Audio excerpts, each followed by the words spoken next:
देखो गाइस કેટલી મસ્ત રંગોળીઓ બનાવી છે અહીંયા काय बनाई मस्त क्या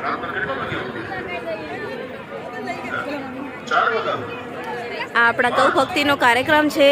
જેના માટે ગાયની પણ રંગોળી બનાવવામાં આવેલી છે પણ આ કાર્યકર્તાઓ મુખ્ય જે આ બધા આયોજનના કામલા છે આ વર્ષોમાં આ દિવસોમાં કેટલા કલાકો સુધા હશે ખૂબ જ વિશાળ જગ્યામાં હરિયમ ગૌશાળાનું આપણું દાન લેવામાં આવે છે આપણી શક્તિ મુજબ આપણે દાન કરવું દાન ભેટ આપણે લેવામાં આવે છે આપણી શક્તિ મુજબ આપ દાન કરો દાન ભેટ કાઉન્ટર પર કથા બેસી છે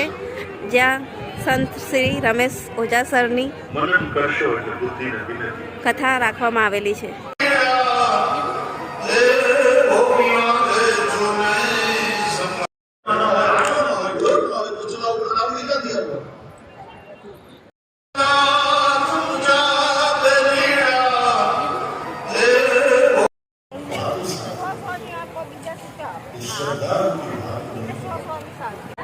અહીંયા બ્લડ કેમ્પ રાખવામાં આવ્યો છે